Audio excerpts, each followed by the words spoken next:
साथियों, केतु के बारे में कहा गया है कि केतु की दशा में जातक बुद्धिहीन हो जाता है, शरीर को कई प्रकार के रोग भी घेर लेते हैं। यानी शरीर को अनेक प्रकार के कष्ट केतु की दशा में सहने पड़ते हैं। और यह केतु स्त्री, कुटुंब, पुत्र सुख इनका भी नाश कर देता है। ब्ला ब्ला ब्ला बहुत तरह की बातें की गई हैं। यानी अनेक प्रकार की भ्रांतियां राहु और केतु के बारे में फैलाई गई हैं। और ऐसी बातों को फैलाने के पीछे का मतलब सिर्फ इतना ही लगता है कि अपने स्वार्थ की सिद्धि के लिए यह सब किया गया है। यानी एक आजीविका का माध्यम खोज लिया गया।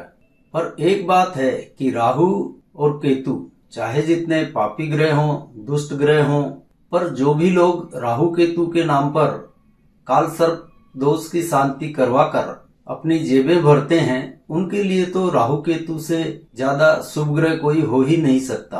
अब देखिए ना, जो भी लोग राहु केतु के नाम पर शांति करके लोगों की जेबें खाली करवाते हैं, उनको भी तो कभी ना कभी राहु या केतु की दशा आती ही होगी।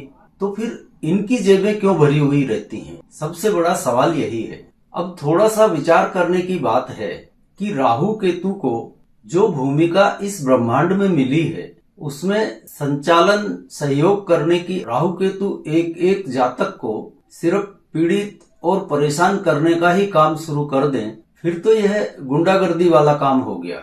फिर नवग्रहों में इनकी पूजा करने का क्या औचित्य है? और चलिए, इन्हें अगर पापी ग्रह मान भी लिया जाए कि ये सिर्फ गुंडागर्दी ही करते हैं, तो यहाँ पर द्वैत कहाँ बचा? फिर तो द्वैत खत्म हो गया। यदि ये परेशान ही करते हैं तो एक तरफा काम हो गया। और आप जानते हैं कि द्वैत नहीं है तो ये संसार नहीं है, क्योंकि यह संसार द्वैत के सिद्धांत पर चलता है। जब द्वैत खत्म हो गया तो फिर एक भी नहीं बचेगा, उसका कोई औचित्य ही नहीं है। और इसीलिए ऋषि मुनियों ने द्वैत को खत्म होने के पश्चात परमात्मा को एक नहीं कहा, बल्कि शून्य कहा। फिर तो सब शून्य हो जाएगा। तो शून्य हो जाना मतलब परमात्मा को जान लेना। और परमात्मा को जानने के लिए, इस शून्य तक पहुंचने के लिए ही कितने ही ऋषि मुनि कठिन जप तप हिमालय की कंदराओं में जाकर करते हैं। अनेक शारीरिक भीषण ठंडी गर्मी सहन करते हुए भी वो इसी शून्य को पाने के प्रति उत्सुक रहते हैं। तो एक बात तो तय है कि राहु केतु के बारे में जो भ्रम फैलाया गया है, या कह लें जो भय फैलाया गया है, बिल्कुल भ्रामक, निराधार और सिर्फ अपनी स्वार्थ सिद्धि के लिए फैलाया गया है। जबकि इन्हीं राहु केतु की दशाओं में कई जातकों ने अपने जीवन का सर्वश्रेष्ठ पाया है। किसी ने चुनाव जीता है, मंत्री पद पाया है, कोई आईएएस बना है, कोई आईपीएस बना है, किसी ने सेना में उच्च पद प्राप्त किया है, किसी ने अपने उद्योग व्यापार में सफलताएं हासिल की हैं।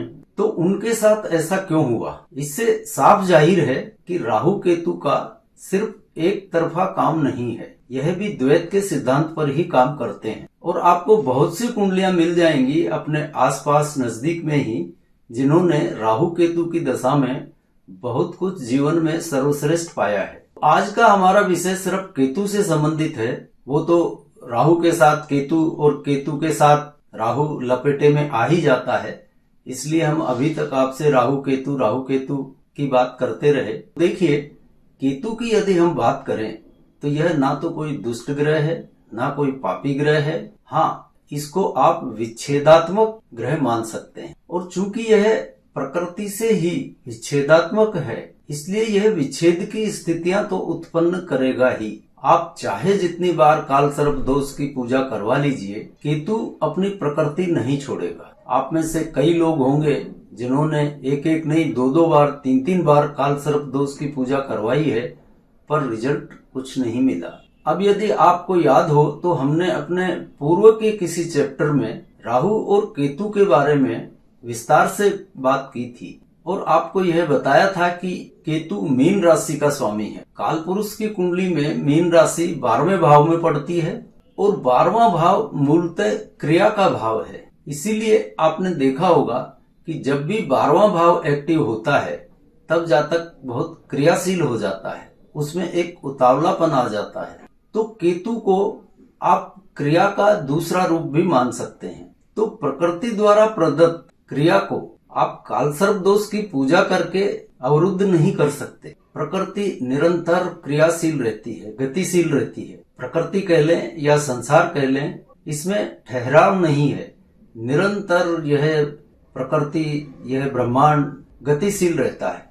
और केतु चूंकि प्रकृति की इसी क्रियाशीलता का प्रतिनिधि ग्रह है, इस नाते अब आप थोड़ा आश्चर्यचकित होंगे, क्रिया का प्रतिनिधि होने के नाते यह केतु अपनी दशा का इंतजार भी नहीं करता अपने फल देने में। जब भी जातक द्वारा क्रिया होती है, उसी समय केतु प्रतिक्रिया रूप में अच्छे या बुरे फल देता है। हमने केतु वाले चैप्टर में आपको बताया था कि केतु जिस भाव में बैठता है, उस भाव के फलों को बढ़ा देता है और उस भाव में जो राशि है, उस राशि वाले फलों को नष्ट कर देता है। यह इसका मूल नियम है। और इसे सहज रूप से आप इस तरह समझ लीजिए कि यह जिस भाव में बैठा है, उसी भाव के माध्यम से वहां जो राशि है उसके फलों को नष्ट करता है। मतलब भाव एक्टिव होते ही राशि वाले फल नष्ट हो जाते हैं। अब यहाँ आप एक उदाहरण कुंडली देखिए। यहाँ धनु लग्न की कुंडली में केतु 7वें भाव मिथुन राशि में बैठे हैं। अब नियमानुसार यहाँ पर 7वां भाव एक्टिव होगा और तीसरा भाव डीएक्टिवेट होगा। अब इसको थोड़ा समझते हैं। अब देखिए, यहाँ इस स्थिति में बैठकर यह केतु अपनी दशा का इंतजार नहीं करेगा। आप सप्तम भाव को बढ़ाने की क्रिया कीजिए। सप्तम भाव के बढ़ते ही केतु अपने आप तीसरे भाव के फलों को नष्ट कर देगा। और यह होगा कैसे? अब मान लीजिए यह धनु लग्न वाला जातक अभी तक अविवाहित है, तो जब भी इसका विवाह होगा तब इसका सप्तम भाव एक्टिव हो जाएगा। और जैसे ही इसका विवाह हुआ, यानी सप्तम भाव एक्टिव हुआ, तो सप्तम भाव में स्थित मिथुन राशि यानी तीसरा भाव नष्ट हो जाएगा। इसका मतलब क्या होगा? जैसे ही जातक का विवाह हुआ, उसके अनुजों पर, छोटे भाई बहनों पर प्राणों का संकट उत्पन्न कर देगा।